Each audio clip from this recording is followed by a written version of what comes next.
بسم اللہ الرحمن الرحیم۔ لغت القرآن کا ہم آغاز کرتے ہیں۔ سبق نمبر 6۔ آج ہم اسم بلحاظ عدد پڑھیں گے۔ کل ہم اسم معرفہ کی اقسام پڑھی، آج ہم اسم بلحاظ عدد پڑھیں گے۔ دوسری جتنی زبانیں ہیں ان کے اندر اسم جو ہے وہ 2 حالتیں، صرف واحد اور جمع بس، لیکن عربی کے اندر 3 حالتیں ہیں: واحد، تثنیہ، جمع۔ واحد 1، تثنیہ 2 اور جمع 2 سے زیادہ، یعنی 2 کے لیے عربی میں ایک علیحدہ صیغہ استعمال ہوتا ہے۔ اور عربی کی یہ شان ہے کہ ایک لفظ کو دیکھ کے ہمیں پتہ چل جاتا ہے کہ اگر اسم ہے تو یہ مونث ہے یا مذکر ہے، یہ سنگل ہے یا ڈبل ہے یا جمع ہے، یعنی لفظ کو ہی دیکھ کے پتہ چل جاتا ہے۔ اسی طرح اگر فعل ہے تو ہمیں پتہ چل جائے گا یہ غائب ہے، حاضر ہے یا متکلم ہے، یا مونث ہے یا مذکر ہے، یا واحد ہے یا تثنیہ ہے یا جمع ہے، یعنی یہ ساری چیزیں آپ کو پتہ چل جاتی ہیں عربی کے اندر ایک لفظ کو دیکھ کر ہی۔ اور اس کا ترجمہ عموماً ان ساری چیزوں کا ترجمہ نہیں کیا جاتا، یہ چیزیں صرف جو ہیں یہ اس کی لذت صرف علماء ہی حاصل کر سکتے ہیں، اور یا جن کو عربی آتی ہے۔ لہٰذا آپ عربی سیکھیں، آپ کو پتہ چلے کہ قرآن کتنی بڑی نعمت والی کتاب ہے۔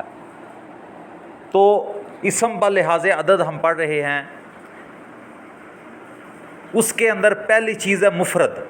مفرد اکیلا، واحد 1، تو عربی کے اندر لفظ کو دیکھ کے پتہ چل جاتا ہے یہ اکیلا ہے۔ کیسے؟ رجل ایک آدمی، عابد ایک عبادت کرنے والا، مسلم ایک مسلمان، ساجد ایک سجدہ کرنے والا، یعنی لفظ سے ہی پتہ چل گیا کہ یہ سنگل ہے۔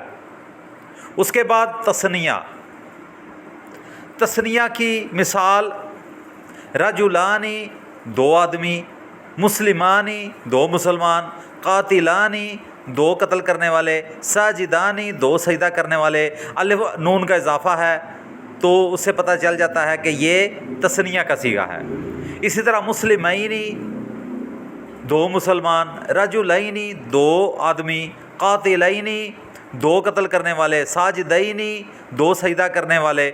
تو لفظ سے پتہ چل گیا کہ یہ تثنیہ کا صیغہ ہے، یعنی اس کے اندر الف نون اور یا نون کا اضافہ ہے، جس سے ہمیں پتہ چل جاتا ہے کہ یہ تثنیہ کا صیغہ ہے۔ اس کے بعد ہم پڑھیں گے جمع۔ امام ابن تیمیہ جو ہیں وہ کہتے ہیں اللسان العربی من شعائر الاسلام، عربی زبان جو ہے یہ اسلام کی نشانیوں میں سے ایک نشانی ہے۔ تو جو ہے یہ ایک معمولی چیز نہیں ہے کہ ہم عربی زبان جو ہے اس کو معمولی نہیں سمجھنا چاہیے۔ پورا ہمارا مذہب جو ہے یہ عربی کے اندر موجود ہے، جتنے امام ہیں سارے کے سارے ان کی کتابیں عربی میں موجود ہیں۔ لہٰذا جو بندہ دل کے اندر کسی کونے خدرے میں خواہش ہے کہ میں دین کا علم حاصل کروں، سب سے پہلے اسے عربی سیکھنی پڑے گی۔ تو جمع کی 2 اقسام ہیں، جمع سالم اور جمع مکسر۔ پہلے ہم جمع سالم پڑھیں گے۔ جمع سالم کیا ہے؟ سالم جیسے کہ لفظ سے پتہ چل رہا ہے سلامت رہنے والی جمع۔ جمع سالم ایسی جمع جو سلامت رہ جاتی ہے، جس کے حروف کو کوئی نقصان نہیں پہنچتا۔ مثلا مسلم 1 مسلمان، مسلمانی 2 مسلمان، مسلمون سب مسلمان۔ اس میں میم، سین، لام، میم، یہ چاروں جو ہے لفظ یہ باقی رہے اینڈ تک، یعنی پہلے صیغے کے جو ہے 4 لفظ ہیں، آگے بھی اسی طرح اینڈ تک یہ باقی رہے، صرف اس میں الف نون کا اضافہ ہوا تثنیہ میں، اور جمع میں واو نون کا اضافہ ہوا۔ تو یہ جو ہے آپ کے سامنے مثال ہے۔ اسی طرح ساجد 1 سجدہ کرنے والا، ساجدانی 2 سجدہ کرنے والے، ساجدون سب سجدہ کرنے والے۔ اس میں ساجد اینڈ تک برابر رہا، سے ایک میں الف نون کا اضافہ، ایک میں واو نون کا اضافہ۔ تو وہ جمع جس کے اندر آخری صیغے میں تبدیلی نہیں آتی، حروف اصلی جو لکھے ہوئے ہیں ان کے اندر کوئی تبدیلی نہیں آتی، تو اس کا مطلب کیا ہے کہ یہ جمع سالم ہے، یعنی پہلے صیغے سے لے کر اینڈ تک اس کے واحد کا صیغہ جو ہے اینڈ پہ بھی وہی واحد کا صیغہ موجود ہوگا، صرف جو جمع کی علامت واو نون کا اضافہ ہوگا۔ اس طرح تثنیہ میں الف نون کا اضافہ ہوگا۔ تو جس میں اصلی حالت میں یہ باقی رہتا ہے صیغہ، تو اس کو جمع سالم کہتے ہیں۔ اور اس کے بعد جمع مکسر کی ہم بات کرتے ہیں۔ کسر کا مطلب ہے ٹوٹ جانا۔ مکسر ٹوٹی ہوئی، جمع مکسر ایسی جمع ٹوٹ گئی ہے، کیسے ٹوٹی ہے یہ دیکھیں، رجل ایک آدمی، رجلان دو آدمی، آگے ہونا چاہیے تھا رجلون سب آدمی، لیکن ادھر رجلون نہیں ہے، ادھر ہے رجال، یعنی جمع ٹوٹ گئی، بیچ میں ایک الف آ گیا جیم کے بعد اور لام آگے چلا گیا، تو اس کے اندر فرق پڑ گیا، تو یہ کیا ہوا، جمع مکسر ہوگی، ٹوٹ گئی جمع، تو اس کو کہتے ہیں جمع مکسر۔ اسی طرح کتاب ایک کتاب، کتابانی دو کتابیں، کتب ابھی ادھر ہونا چاہیے تھا کہ جمع جو ہے سکا سیکھا کتاب کتابان کتابون ہونا چاہیے تھا، لیکن نہیں، سالم نہیں ہے، یہ ہے مکسر، اس وجہ سے کتب کا لفظ آ گیا۔ تو جہاں جمع جو ہے اس کے اندر تبدیلی آ جائے تو اس کو جمع مکسر کہتے ہیں، جہاں جمع جو ہے صحیح سلامت رہے تو اس کو جمع سالم کہتے ہیں۔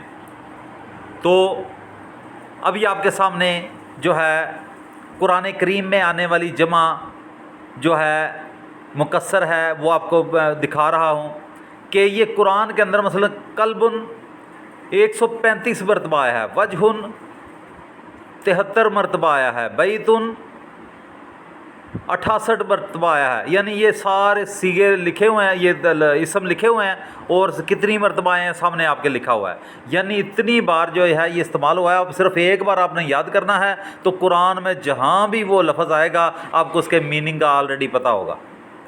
تو یہ جو ہے اسم مفرد جمع مکسر یہ دونوں چیزیں آپ نے یاد کرنی ہیں۔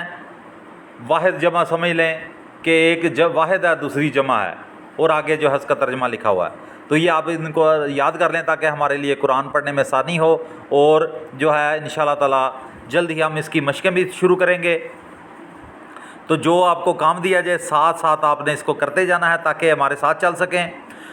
میں آپ کو نہیں دیکھوں گا کہ آپ جو ہے سلو چل رہے ہیں یا تیز چل رہے ہیں، میں اپنے طریقے سے اپنا لیکچر دے دوں گا، آپ جب میرا ایک لیکچر کور ہو جائے اس کو سن لیں، یاد ہو جائے اس کو ڈیلیٹ کر دیں، آگے بڑھیں، آگے والا لے لیں، اس طرح کر کے جو ہے بڑھتے جائیں اور آپ کامیاب ہوں گے۔